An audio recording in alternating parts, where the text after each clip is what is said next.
Do not adjust your screens, this is actually pretty good imagery. Welcome back to Pokemon Emerald next part. We're at Petalburg City, as you know.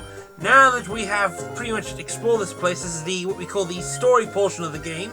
Actually, the story point at this point, anyway. As we saw, a woman was looking for a character called Wally, and then we have to show off the aesthetics of the Game Boy Advance version, which is now the Reflection. And of course, talking about the town's gym leader, Norman, who is actually your father, and you are his son, who is now a better trainer than him.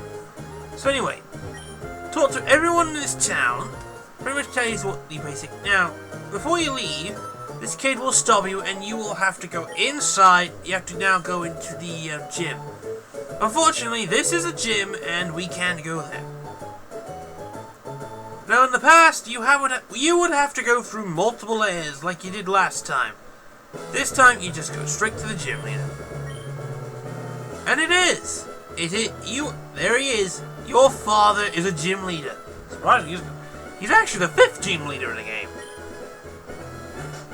And now we meet a new side character, which I personally think didn't get enough coverage because, well, a lot of people think May/Brendan, depending on who you play as, was the main rival.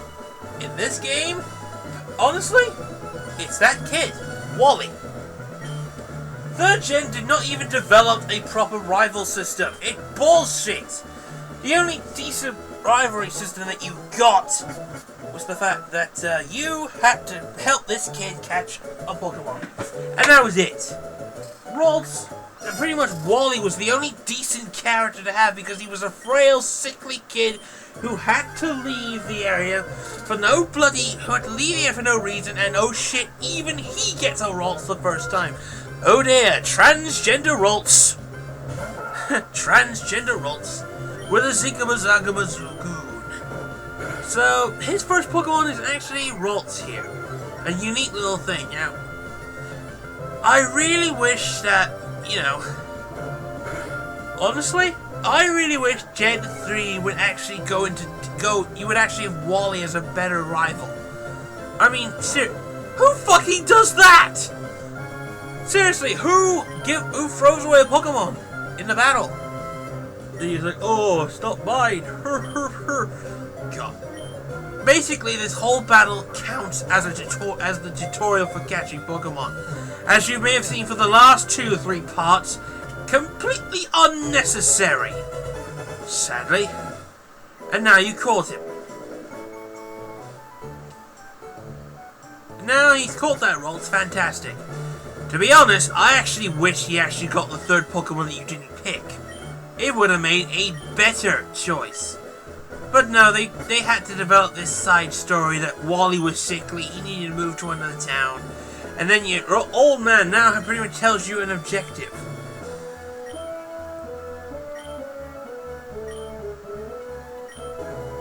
So anyway, what you're going to be doing now, our objective is we got to go to Rustboro City.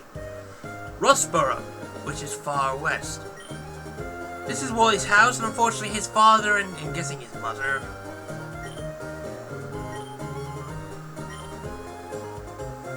So, what kind of parent? I just wish Wally actually had more development. That was my problem with the game. Wally was the only good character that actually was a rival. And hello!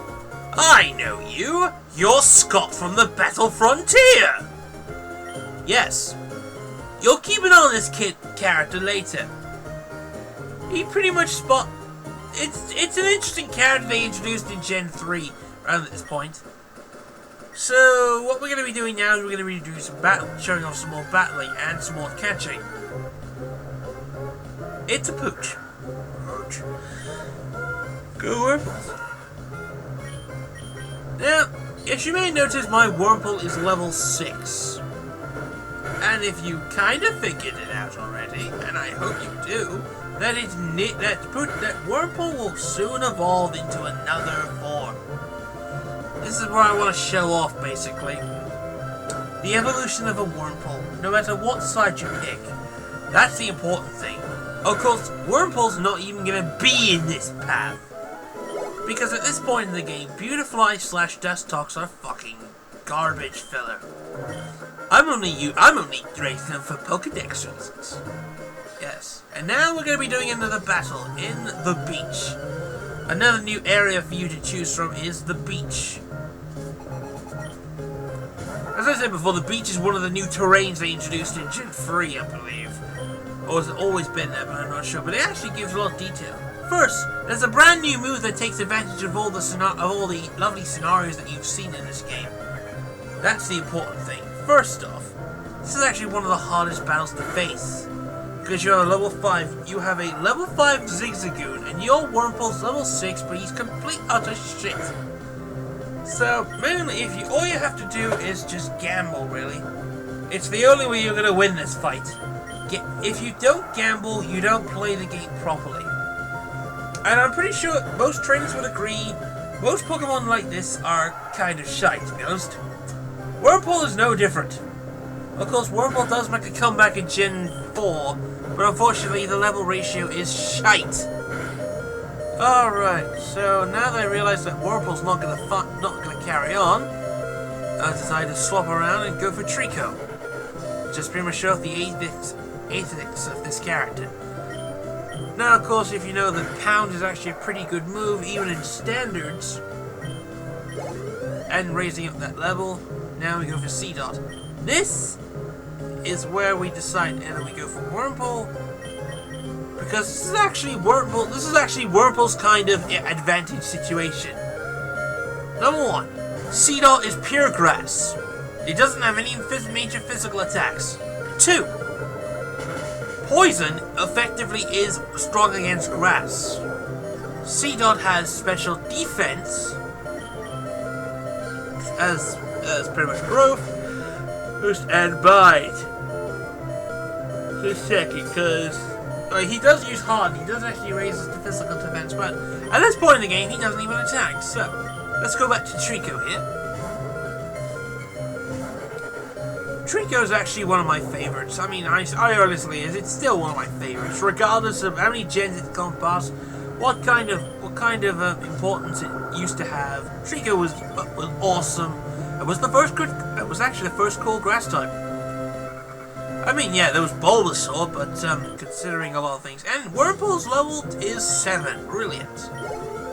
And of course, Trico's is number 9 too. Perfectly timed. Right.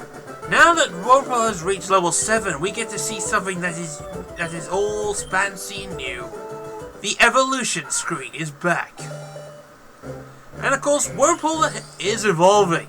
Oh yes.